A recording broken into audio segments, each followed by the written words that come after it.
تم ہوتی ہے۔ مکفہ نثر ایسی نثر ہوتی ہے جب نثر میں ہم کافیہ ردیف کا استعمال کرنے لگیں تو ایسی نثر کو ہم مکفہ نثر کہتے ہیں۔ مثلا یہاں ایک جملہ بولتا ہے توفیق کہ کس حال میں ہے، شیر لوہے کے جال میں ہے، تو حال میں ہے اور جال میں ہے، کافیہ ردیف کا استعمال ہو گیا۔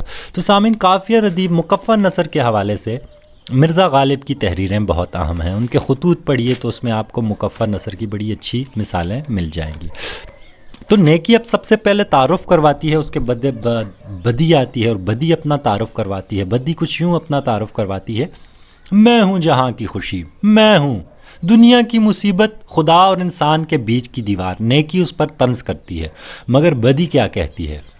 وہ اپنی تعریف کرتی ہے کن الفاظ میں کہ دنیا کی قسمت میرے دانے ہاتھ میں ہے اور اس کی کنجی میرے بائیں ہاتھ میں ہے۔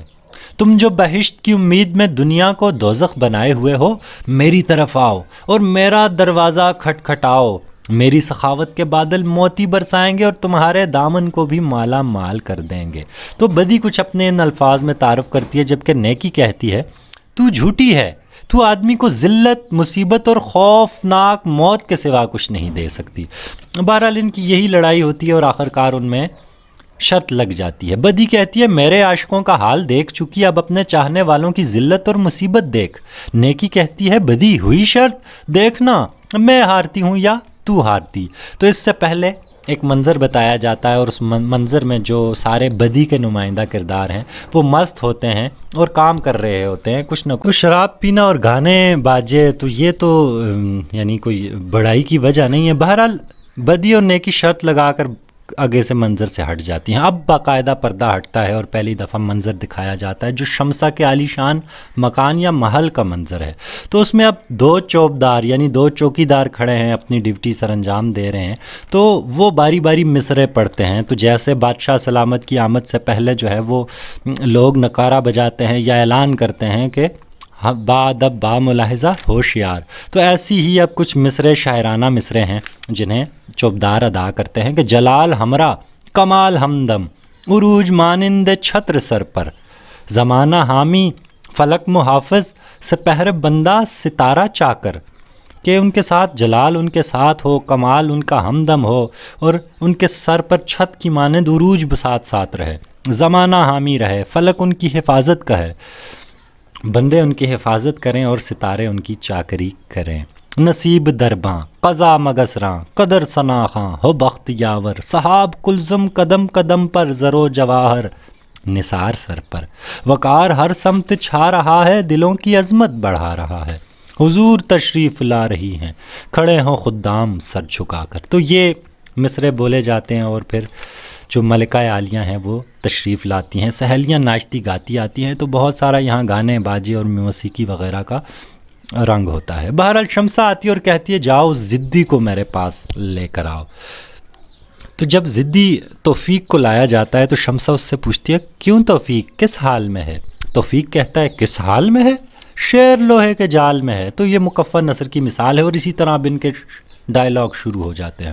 شمسہ شعر پڑھتی ہے اور اسے کہتی ہے کہ چھوڑ دے گمراہی آجا اب بھی سیدھی راہ پر، لیکن توفیق کہتا ہے کہ دنیا میں سیدھی اور سچی راہ تو صرف نیکی کی ہے جو قبر کے دروازے سے نکال کر قیامت کے میدان سے ہوتی ہوئی بہشت کے دربار میں پہنچاتی ہے، پر باقی ہر ایک راہ ٹھوکر کہلاتی ہے، کانٹوں میں پھنساتی ہے اور آخرکار جہنم کے اندھیرے غار میں گراتی ہے۔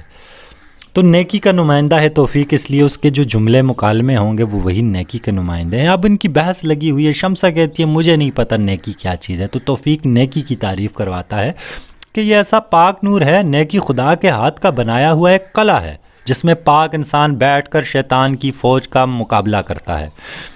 تو اسے جواب دیا جاتا ہے ترکی بترکی، تو شمسہ او نمک حرام، ہمارے سامنے یہ گستاخانہ کلام۔ تو بہرحال آگے بات چلتی ہے، توفیق یہاں بیچ میں قتلو خان بولتا ہے کہ اگر تو ضد چھوڑ دے تو میں ایمان سے کہتا ہوں، تو توفیق اسے چپ کروا دیتا ہے کہ ایمان کا اور تیرا کیا آپس میں تعلق ہے۔ پھر ایک اور تعارف عورت کا کروایا جاتا ہے۔ شمسہ کہتی ہے توفیق تو جانتا ہے میں کیسی عورت ہوں؟ توفیق کہتا ہے ذلت کی پتلی، تجھے عورت کون کہتا ہے؟ اور پھر آگے وہ عورت کی تعریف کرتا ہے کہ عورت وہ ہے جس میں رحم ہو، شرم ہو، سچائی ہو، باوفائی ہو، پارسائی ہو، جس نے فرشتوں کی طینت اور حور کی عصمت پائی ہو۔ تو کبھی عورت نہیں ہو سکتی. جس طرح تو نے معصوم شہزادے کا دغا سے حق چھینا ہے، اسی طرح عورت کے نام پر بھی زبردستی قبضہ کر لیا ہے. تو شمسہ اس غصے میں جواب دیتی ہے، شعر پڑھتی ہے کہ سانس سے آگ جو برساؤں وہ اجدر ہوں میں، ضد میں طوفان تو غصے میں سمندر ہوں میں، پیس ڈالوں گی مٹا دوں گی فنا کر دوں گی، یاد رکھنا تیری تقدیر کا چکر ہوں میں. تو سانس سے آگ برسانے والا اژدہا، یعنی وہ اب کہہ رہی ہے کہ میں ایک ڈریگن ہوں. تو اپنے غصے کا اظہار کیا. تو توفیق جواب دیتا ہے کہ دل کا جوش ایسے ڈراوے سے کہیں گھٹتا ہے، موم سے پنجہ فولاد کہیں دبتا ہے، مت سمجھ دل سے میرے زہر دغا نکلے گا، چیر کر دیکھ شرافت سے بھرا نکلے گا، روئیں روئیں کی زباں پر یہ سخن جاری ہے، جان پیاری نہیں دنیا سے وفا پیاری ہے. تو قتلو بہرحال اس میں بولتا ہے اور توفیق اسے بھی چپ کروا دیتا ہے ایسے ہی جواب دے کر. بہرحال شمسہ آخر میں غصے میں آتی جاتی ہے توفیق کے جوابات سن کر، کیونکہ توفیق کسی طرح مائل نہیں ہو رہا، قائل نہیں ہو رہا. تو شمسہ کہتی ہے بس یہ واز پاگلوں کے لیے رکھ چھوڑ، سہیل کو ہمارے حوالے کر. توفیق کہتا ہے کیا معصوم شہزادے کو تم قصابوں کے پنجے میں ذبح ہونے کے لیے دے دوں، رحم اور انصاف کے گلے پر چھری پھیر دوں، تخت و تاج کے لٹیروں کو تعظیم دوں، شیطان کو بہشت کا مالک و وارث تسلیم کروں؟ نہیں، وفادار توفیق سے ایسا کبھی نہیں ہوگا. تو قتلو کہتا ہے تمہیں ایسا ضرور کرنا پڑے گا. بہرحال جب انکار ہوتا ہے تو توفیق کہتا ہے میں تیری شاہی سے بھی منکر ہوں. تیر و تلوار و تبر نیزہ و خنجر برسیں، زہر خون آگ مصیبت کے سمندر برسیں، بجلیاں چرخ سے اور کوہ سے پتھر برسیں، ساری دنیا کی بلائیں میرے سر پر برسیں، ختم ہو جائے ہر ایک رنج و مصیبت مجھ پر، مگر ایمان کو جنبش ہو تو لعنت مجھ پر. تو یہ توفیق کا یہاں آخری ڈائلاگ، آخری مکالمہ بتایا جاتا ہے، جس کے جواب میں شمسہ کو یعنی غصہ آتا ہے. ایک اور وہ ڈائلاگ بولتا ہے شمسہ جب کہتی ہے کہ غور کر پھر غور کر ورنہ اجل تیار ہے، تیرا سر ہے اور اس جلاد کی تلوار ہے. تو توفیق کہتا ہے مصیبت کے ڈر رنج کے ہول سے، بہادر بدلتے نہیں قول سے، خدا لے کہ تو لے یہ جاں ایک ہے، مگر بات ایک اور زباں ایک ہے.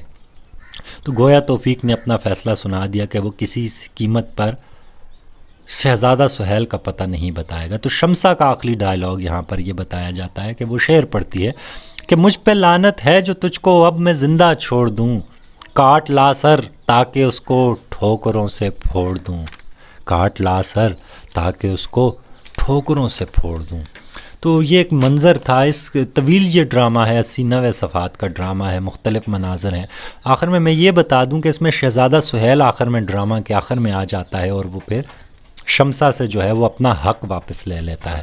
تو اس منظر میں ہمیں یہ چند کرداروں کی مدد سے کہانی بیان کی گئی. تو مجھے امید ہے اب ہم ڈرامہ کو سمجھ چکے ہوں گے کہ ڈرامہ کیا چیز ہے اور آغا حشر کشمیری کی ڈرامہ نگاری کیسی تھی. تو اپنا خیال رکھیے گا. اللہ حافظ.